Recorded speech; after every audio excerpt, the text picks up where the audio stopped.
NCERT का question है ये 3.11 एक्सरसाइज का क्वेश्चन है ये। क्वेश्चन क्या है समझिए, बहुत बढ़िया क्वेश्चन है ये।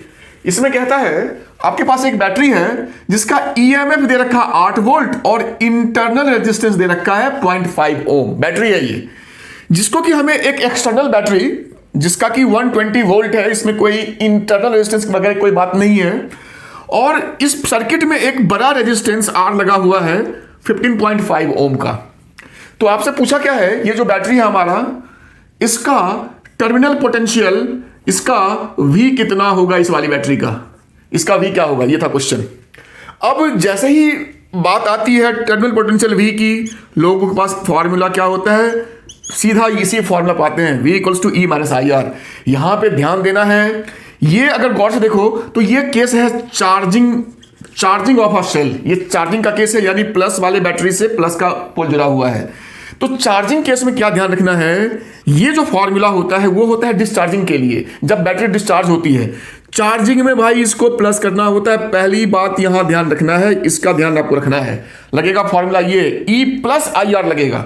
अब थोड़ा सा इस सर्किट को देखते हैं। ये जो मेरा 0.5 है और 15.5 है तो ये बैटरी का इंटरनल, बट है तो सर्किट में ही, और ये सीरीज में है, तो टोटल रेजिस्टेंस मेरा हो जाएगा 15.5 + 0.5, तो 16 ओम टोटल रेजिस्टेंस हो गया।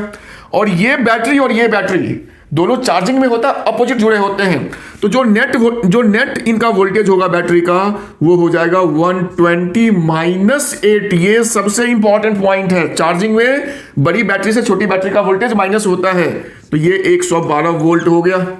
तो अब हमारा इस सर्किट में करंट निकल जाएगा। क्यों? क्योंकि ये सर्किट, सिंपल सर्किट तुम्हारा कुछ ऐसा हो गया। ये बैटरी 112 वोल्ट की, मतलब यहां पे, और ये मेरा 16 ओम का, तो मेरा करंट जो हो गया वो V/R, तो 112/16 7, ये तुम्हारा 7 एम्पियर तुम्हारा करंट आ गया। अब यहां पे हम पुट करेंगे केवल इस बैटरी के लिए उसका टर्मिनल पोटेंशियल V, तो वो हो जाएगा उसका E। इसका E कितना है 8 वोल्ट, प्लस I है मेरा 7 और R है इसका 0.5, तो 8 + 7.5, ये 3.5 हो जाएगा, तो 8 × 3 = 11, तो 11.5 वोल्ट। ये हो गया आंसर। इस बैटरी का टर्मिनल पोटेंशियल डिफरेंस आपका ऐसे निकालना है।